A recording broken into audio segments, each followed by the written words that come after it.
राधे राधे दोस्तों, हमारे YouTube channel में आपका स्वागत है। आज हम आपको सुनाएंगे मदन मोहन जी की कथा। आइए चलिए सुनते हैं। जयपुर की राजा की पुत्री ठाकुर जी की बहुत बड़ी भक्त थी। वह पूरा दिन ठाकुर जी की सेवा पूजा में ही मगन रहती। तो राजा की पुत्री का विवाह हुआ करौली राजस्थान में, जहाँ मदन मोहन जी अभी भी विराजते हैं। तो राजा की पुत्री जब विवाह हुआ तो पुत्री से राजा ने कहा कि बिटिया, यह बताओ तुम्हारे विवाह में हम तुमको दहेज में क्या दें। वैसे तो हमने सब दिया है, लेकिन फिर भी तुम्हारी कोई इच्छा हो तो मांगो।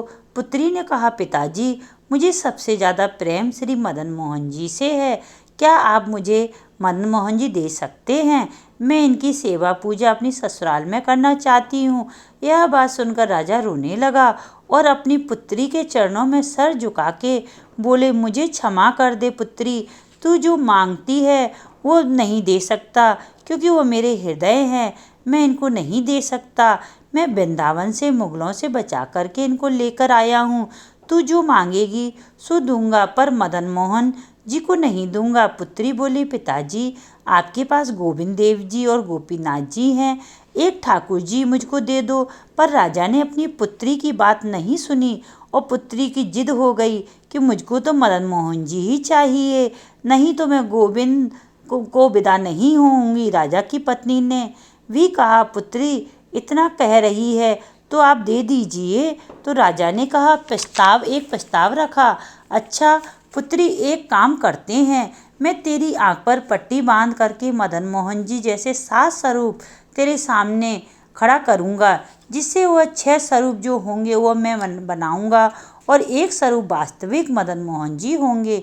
अगर तूने असली मदन मोहन जी को पहचान लिया तो मैं यह मान जाऊंगा कि तू नहीं, ठाकुर जी भी तेरे संग जाना चाहते हैं। तो राजकुमारी बोली, ठीक है।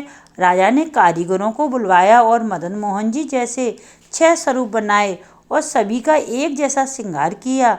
पुत्री की आंख पर पट्टी बांधी और कहा कि अगर तू असली मदन मोहन जी को पहचाने तो यह मान जाऊंगा कि तू नहीं, ठाकुर जी तेरे संग जाना चाहते हैं। तो राजकुमारी बोली, ठीक है।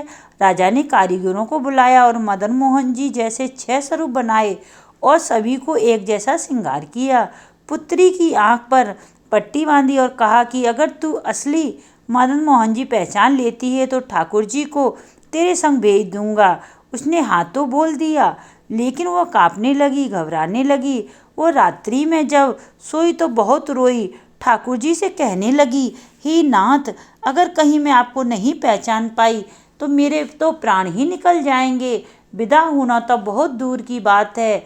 इस बात को सुनकर आधी रात में मदन मोहन जी उनके सपने में आ गए और सपने में आकर बोले, तू चिंता मत कर, तेरे ही मन में मेरे को ले जाने की नहीं, मेरे भी मन में तेरे संग जावे की है।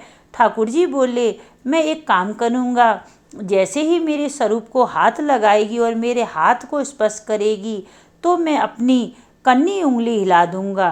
तू समझ जाना, यही असली मदन मोहन का स्वरूप है। अब तो दूसरे ही दिन पिताजी के पास गई। पिताजी, जल्दी करिए, कब चलना है? तो पिताजी बोले, बिटिया, तू भी क्या याद रखेगी?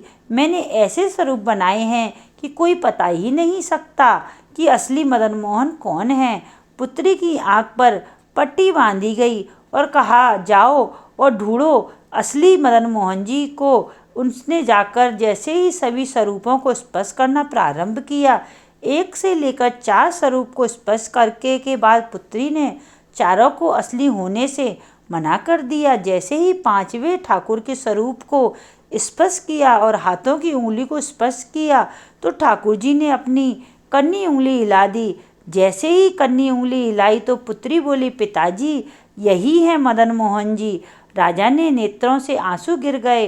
राजा अपनी पुत्री के चरणों में गिर गए, उठकर उनको अपनी बिटिया के गले से लगा लिया और पुत्री के कान में बोले, मैंने ठाकुर जी की कन्नी उंगली हिलते हुए देख लिया। मुझे यह पता चला है कि तेरी ही जिद नहीं, इनकी भी जिद है तेरे साथ जाने की।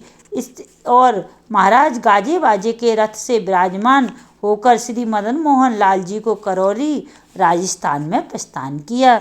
बोलो राधे राधे। अगर हमारी वीडियो आपको पसंद आए तो लाइक एवं सब्सक्राइब करें, और जो हमारी वीडियो को लाइक एवं सब्सक्राइब करे, माँ लक्ष्मी उनके यहाँ सदा विराजमान रहें। जय जय श्री राधे, जय जय श्री राधे।